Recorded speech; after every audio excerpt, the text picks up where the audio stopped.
Liz Truss. The name still echoes in the hallowed halls of Westminster, though not with admiration or respect. Her tenure is a cautionary tale, a stark reminder of the volatility of political fortunes. Instead, it's usually followed by a nervous giggle or a weary sigh. The mere mention of her name conjures up memories of a turbulent time. Our Liz, the Iron Lady 2.0, promised a Thatcherite revolution, a return to free markets and personal responsibility. She envisioned a Britain revitalised by bold economic reforms. What we got was a masterclass in how to crash an economy faster than you can say cheese. Markets plummeted, confidence evaporated, and the public watched in disbelief. Her time as Prime Minister was brief, like a bad curry, intense, unpleasant, and best forgotten as quickly as possible. The fallout was swift and unforgiving. 44 days, to be precise. That's all it took for Truss to go from triumphant Tory leader to political punchline. Her rapid rise and even quicker fall left many in shock. But let's not get ahead of ourselves. To understand the glorious train wreck that was the Liz Truss Premiership, we need to rewind to September 2022. A simpler time when inflation was a mere 10% and the pound sterling hadn't yet developed a nervous twitch.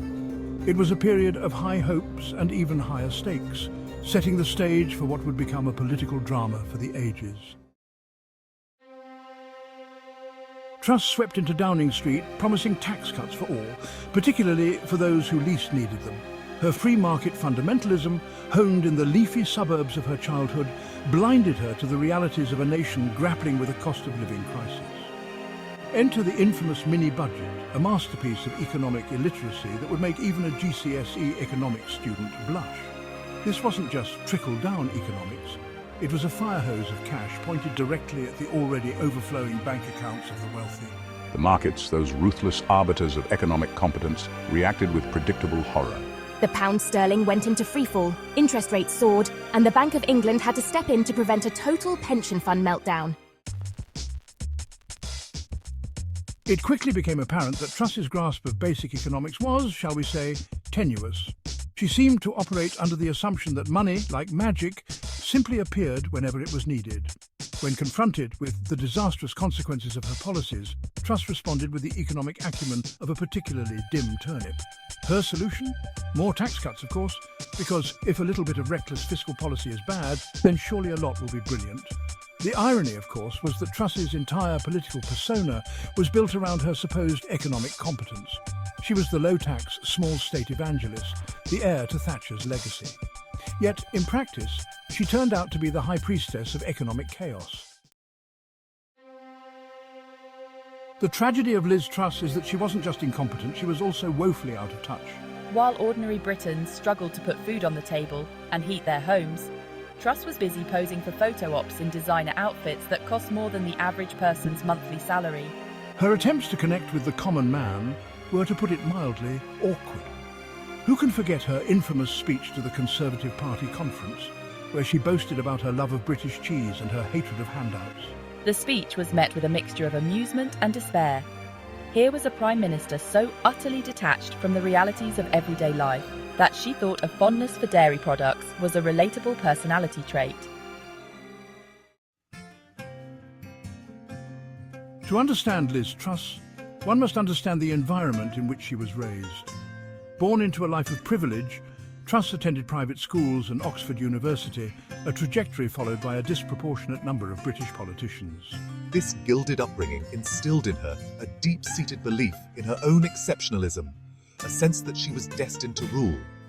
It also left her woefully unprepared for the realities of governing a country as complex and divided as the United Kingdom. Her time as Prime Minister was marked by a series of gaffes and missteps that revealed her fundamental lack of empathy and understanding for those less fortunate than herself.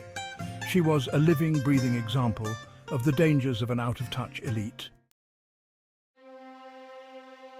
The end, when it came, was swift and brutal. The political landscape was shaken to its core. Faced with mounting pressure from her own party and the prospect of electoral oblivion, Truss resigned in disgrace after just 44 days in office. Her policies had failed to gain traction, and her leadership was constantly under scrutiny. Her premiership was the shortest in British history, a record she undoubtedly never aspired to hold. The brevity of her tenure became a symbol of political instability. Even her departure was a study in chaos. Reporters swarmed, questions flew, and the atmosphere was charged with tension. Her successor, the equally hapless Rishi Sunak, inherited an economy in shambles and a country deeply divided. The challenges he faced were monumental, with no easy solutions in sight. Truss's legacy was not one of Thatcherite revival, but of economic incompetence and political turmoil. Her decisions led to a plummeting pound and widespread discontent. The 2024 general election saw Truss lose her own parliamentary seat, a fitting end to a career marked by hubris and miscalculation. Her fall from grace was complete. The voters had spoken, and their message was clear. They'd had enough of ideology-driven politicians who were more interested in dogma than in practical solutions. The demand for change was palpable, echoing through the streets and in the halls of power. The rise and fall of Liz Truss is a cautionary tale about the dangers of electing leaders based on ideology rather than competence.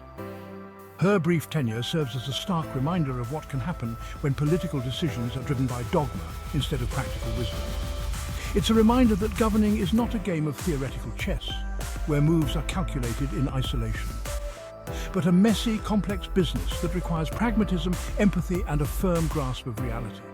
Effective leadership demands a nuanced understanding of the issues and the ability to navigate through the intricacies of governance. It's also a reminder that we, the electorate, have a responsibility to hold our leaders accountable.